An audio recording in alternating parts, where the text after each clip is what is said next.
the CI Chit Chat. And if you are new, CI is carbon intensity, essentially the carbon footprint per bushel on our farming operations. And our carbon footprint ties into the carbon footprint of the supply chains that we are a part of. In particular, biofuels. And we're talking biofuels because of 45Z, and we have some exciting things happening with 45Z.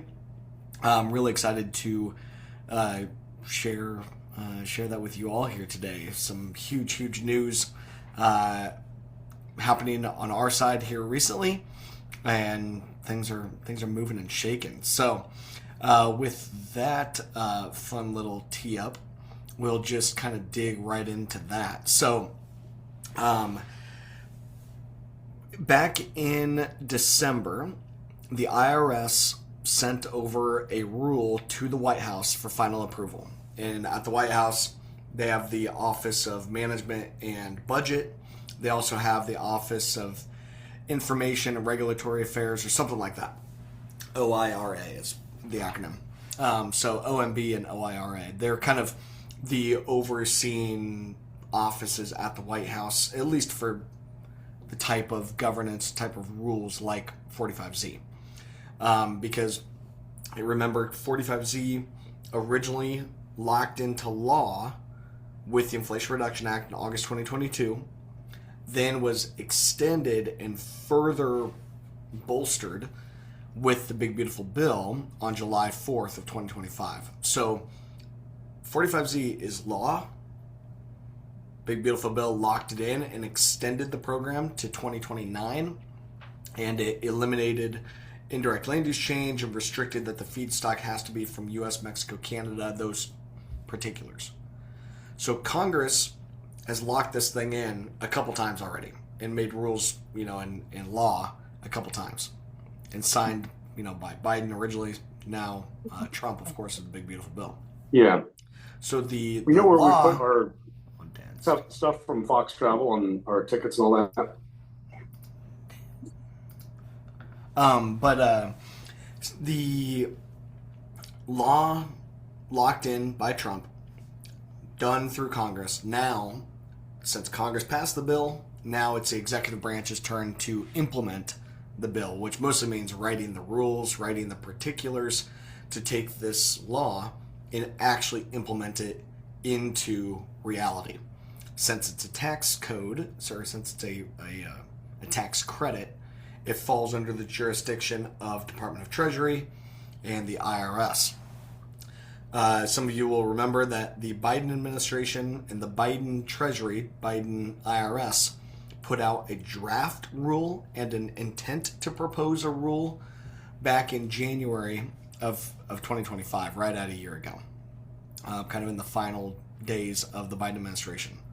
So the IRS put out a draft rule, then Big Beautiful Bill in July bolstered the rule up, and then in December here, just a couple weeks ago, the IRS submitted a rule over to the White House and the Office of Management and Budget for final approval. So usually this review process is a 60 to 90 day process.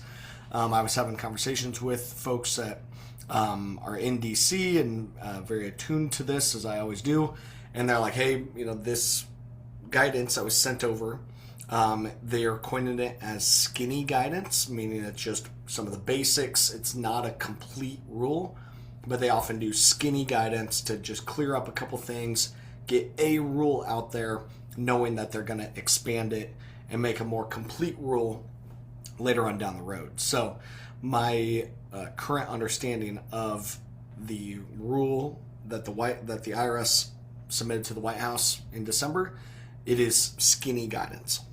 And probably what that would be doing is just getting the biofuel companies clarity that they need to file their 2025 taxes and be able to claim 2025 45Z tax credits.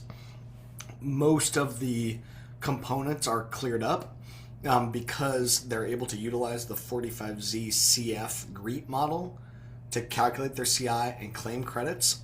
Some of the practices that they can use in that is utilizing carbon capture, whether they have it themselves or having a carbon pipeline like they have out in Nebraska, or they can use energy improving technologies like combined heat and power. But the big question mark, and I think one of the things that is going to be cleared up in this skinny guidance, is whether or not biofuel companies can utilize renewable energy credits, or RECs, to lower their CI score. And what I mean by that is that there are the ethanol plants or biofuel producers, they can purchase renewable energy credits from the open market. It's a book and claim market. They can buy these renewable energy credits and claim them against their energy carbon footprint. Because how the current environment, how the current grid works, right, is the windmills, the solar panels and stuff that are out there from the utility companies, all of that energy just goes on the grid and it's mixed in, where you have fossil energy and renewable energy all mixed together on the grid, and none of us know what exact energy we are using. Every grid has its own emissions rating and like its own footprint. So certain geographies have a better baseline rating than other ones.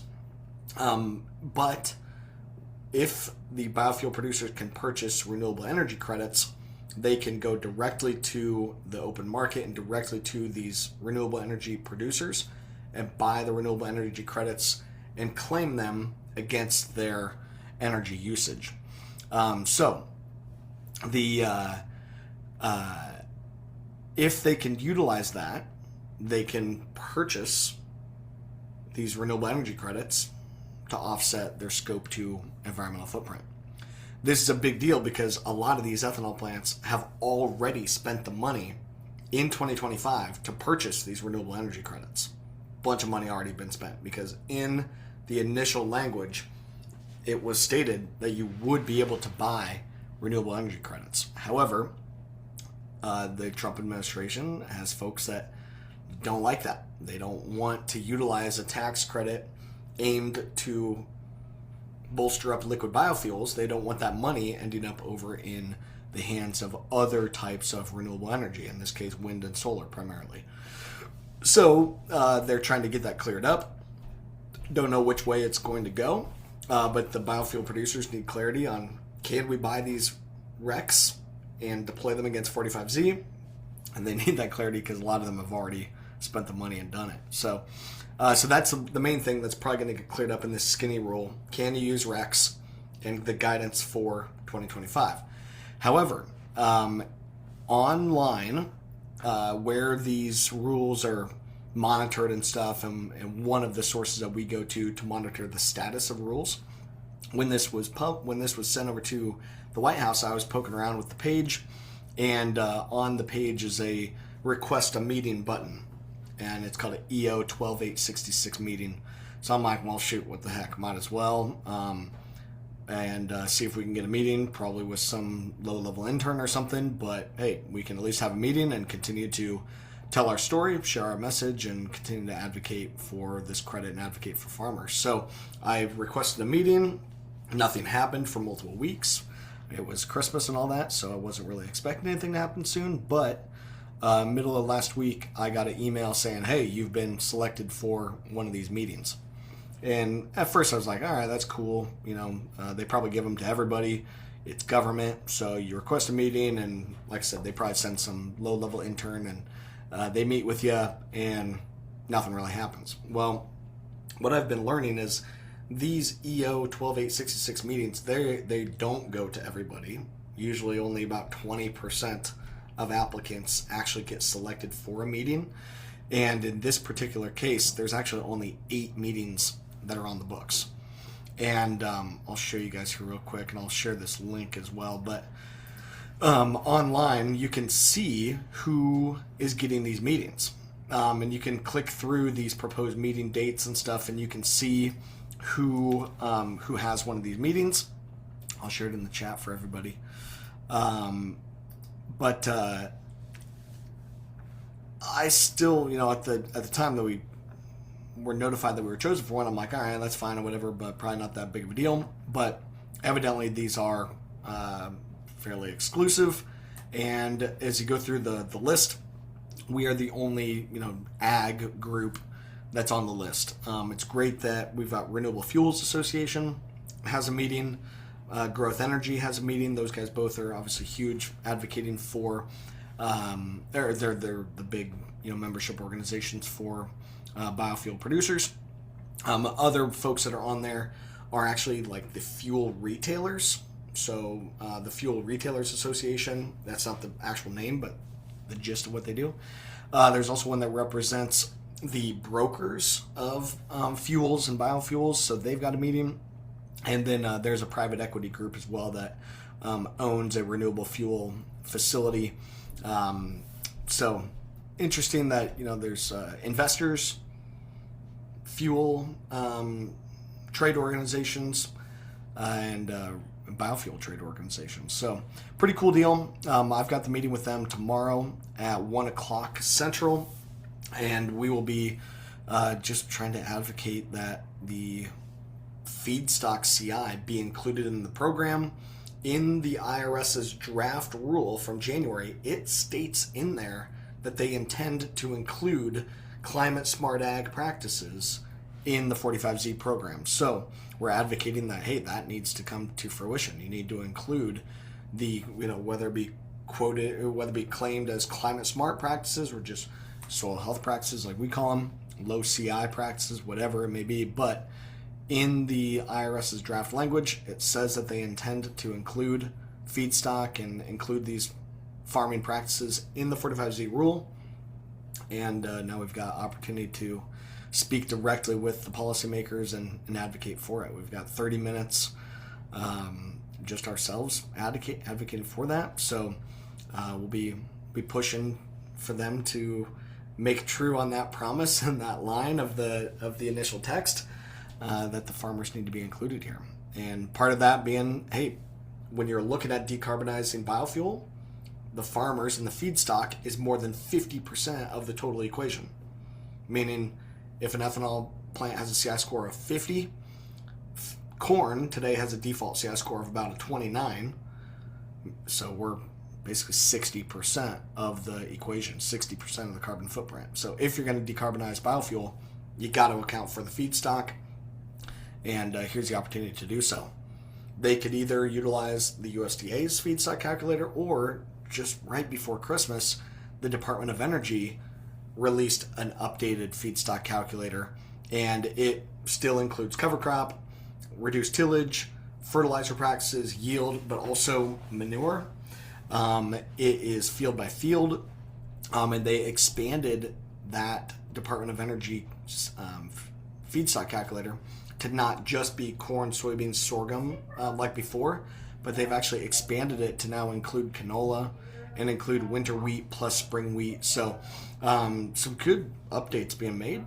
The big change in the old Department of Energy GREET model versus this new one is that the old one was based on the century model, and the new one is based on DACENT, which stands for Daily Century Model. So the actual soil carbon calculations and stuff are just the updated version, which is a move in a good direction.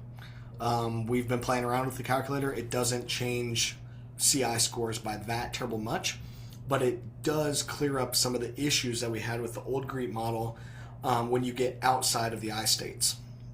So before, when you got up into northern North Dakota, or down to Kentucky, or up in northern Wisconsin, some of those counties, the GREET model didn't work, the old model. They didn't have a soil carbon calculation in certain counties, and some of these counties were really at a loss.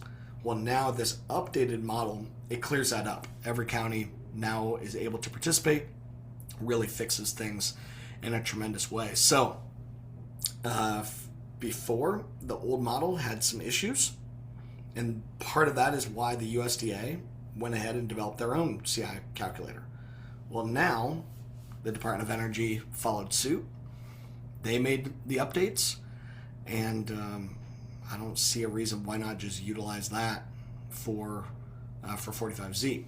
But what they would need to do is include that feedstock calculator in the 45Z CF model. So 45Z CF GREET model is specifically designed and named for 45Z. It does not include a feedstock calculator today, but if they utilize this newly released feedstock calculator and just use it in the 45Z CF GREET model, I think it would clear up a lot. So anyway, we'll be advocating for that. I don't know how soon anything will happen. Obviously, if anything major happens, we will circle the wagons here with kind of an emergency press conference and share as much as I can share. But I have to assume there's not going to be anything groundbreaking, and I will share my takeaways and share thoughts from the meeting on next week's Chit Chat. But we do have a couple questions coming in. Thanks for that. And if anyone else has questions, toss them in the chat or the Q&A function. Are there any ethanol plants or ethanol grain marketing groups making direct payments to farmers based on 45Z tax credits? Good question. There's been a couple small pilot projects where farmers are getting paid for CI data, but I don't know of any that are ongoing right now. There was a couple programs back in 2024 where they were gearing up for the launch of 45Z, which did go into effect on January 1, 2025. But in 2024, there was a couple groups that were doing small pilot projects, usually on a limited number of farmers or a very limited payment amount. But right now, everyone's just sitting still waiting for clarity. So there was a handful of companies that did pay some farmers in order to kind of practice and gear up for 45Z, but there's nothing that is going on right now. And again, they're all just waiting, and hopefully we get some of this 45Z clarity here soon. And like I said, the rule is at the White House right now in review. Now they're taking these meetings like the one that we have, where we are kind of being called upon to help and provide some boots on the ground insight. That's at least what I'm being told, why we've been selected. So we'll see what updates they can make and how quickly they can deploy updated rules. And again, hopefully it's not only the skinny guidance, but hopefully they do include farmers and feedstock in this initial rule. But we'll see. So other than that, a couple small pilot projects ran, but most of the plants are just sitting, waiting for clarity.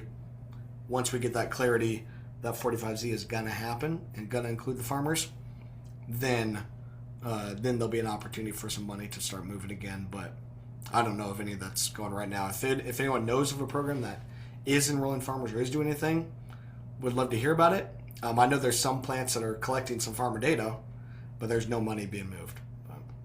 Another question here: How can I get help figuring out how to enter my data for 45Z using topsoil? Shoot me an email. I can connect you with somebody. I'll put my email in the chat here. But so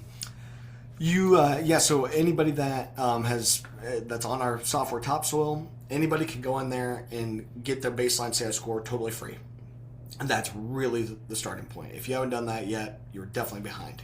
Know what your base CI score is, and then from there, you can enroll in one of our programs where we help you to collect all the data. We do charge a couple bucks for that.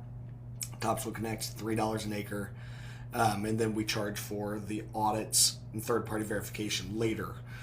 Or you can do the whole thing right now. It's $7. But yeah, to the question, you should go on topsoil and start adding your fields. So you need the field boundaries. Then you need to document your farming practices. I do recommend getting your 2025 practices entered. If this is going to move forward, I don't know if they're going to be able to look all the way back to crop 2024. I think they may draw a line in the sand and say 2025 fuel feedstocks are not included, so you can only get credits with carbon capture or other energy efficiencies, not from low carbon farming. So they could draw that line in the sand for the 2025 credit. Therefore, our 2024 crop not included. But what we're pushing for is, at least for the 2026 fuel, let's get 2025 crop included. And that's where we need to be collecting our farm data at least for 2025. And then already you can start documenting things for 2026. But obviously we have some time between now and harvest, and when that data will need to get through the third-party audits. So a little bit of time there, but yeah, I do encourage take this time over the winter between now and planting to get your 2025 data in. You need to document your farming practices, and then you'll have to submit evidence as well. That can be a receipt, the shape files, or the as-applied maps from your tractor, from the combine, or from the ag retailer if they are spreading fertilizer or doing some of the applications for you. You document your practice and then submit to us data. You can go to Topsoil, unlock Topsoil Connect, and it walks you through the process of add your field boundaries, assign the crops that you grew, because you can do this for corn and soybeans. I definitely recommend doing it for corn. If you want to wait on soybeans, that's okay. But at least get your corn acres, 2025 corn acres, get that data entered in. But then you document your farming practices and upload the evidence, and mostly hold tight from there for right now. Once we know the details of the audits, the details of what's going to be required for verification, we'll make any adjustments necessary to our process and then submit data for third-party audit. But for now, shoot me a message or connect with one of your Continuum reps, and we can get you some info about how to get your data entered in. So I think that is really the main stuff here for now. Other things that are super top of mind, there are R&D tax credits. I've been talking about it a bunch, but gosh, we are starting to get a bunch of the farmers through the process enough where they are getting notifications about how much money they're going to be able to claim in 45Z credit. We've been working through it on our farm. We're doing just 1 year. We're not going to end up doing the full look back. It's just for our size of operation, but also for not wanting to go back and have to refile old taxes or open up old books and stuff. We're just doing the 1 year, just 2025, and we're looking at putting a couple $1,000 back in our pocket. So it's like, well, is it buying farms type of money? No, but we're averaging like, I don't know, $11-12 an acre. It's like, all right, that's not bad. Might as well for just utilizing tax code that's already out there. So especially if you are for sure, if you are farming 1,000 acres or more, absolute no-brainer. We'll connect you with our R&D tax credit partners, have a consultation meeting with them. There's no upfront charges at all. If you are able to get some of these credits, then you just give them a percentage at the end. It's a really slick deal. And we're going to end up helping our farmers generate a couple $1 million worth of R&D tax credits is what it looks like.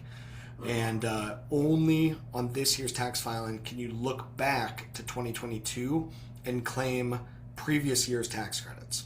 The Big Beautiful Bill did that and allows for this look back window. Like I said, we are not going to take advantage of it on our farm, but a good chunk of Continuum's farmers that are involved in this program, they are doing the look back. And I know there's a couple of the farms already that are looking at claiming tax credits worth 6 figures. So pretty exciting, for something that a couple months ago I didn't even know would apply to farmers, and now we're helping some of these guys get 6-figure tax credits.